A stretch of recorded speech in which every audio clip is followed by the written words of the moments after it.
একটি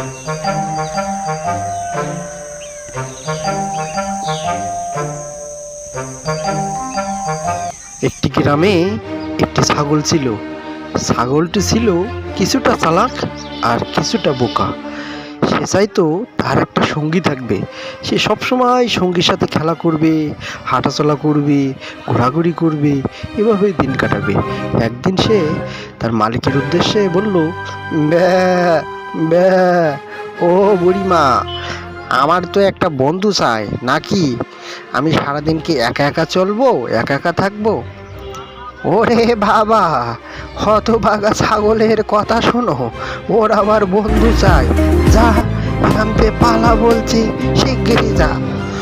তখন ছাগলটা একটু মনে কষ্ট পেল এবং সে তার বন্ধু খোঁজার জন্য জঙ্গলের এদিক সেদিকে হাঁটতে লাগলো। এবং হাঁটতে হাঁটতে সে হঠাৎ একটা জলাশয়ের সামনে চলে এসে দেখলো নদীতে তার মতো একটা ছাগল।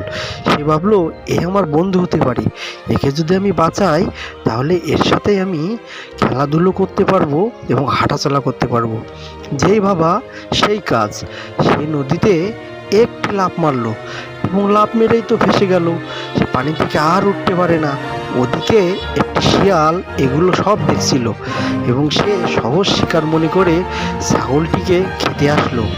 গুটি গুটি পায়ে সে ছাগলের কাছে আসলো এবং দেখতে লাগলো ছাগলটার কি অবস্থা। যেই না ভাবা সেই কাজ, ছাগলটা সে এসে গলা চেপে ধরলো এবং বলল, বোকা ছাগল, এখন তো আমি তোকে খাবো, তোকে কে বাঁচাবে?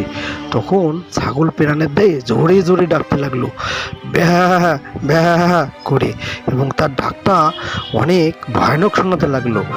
তখন শিয়ালটা ভাবলো, ওরে বাবা, এ তো ছাগল না, এ তো অন্য কোনো প্রাণী, পালাই। তখন ছাগলও পালালো, শিয়ালও পালালো।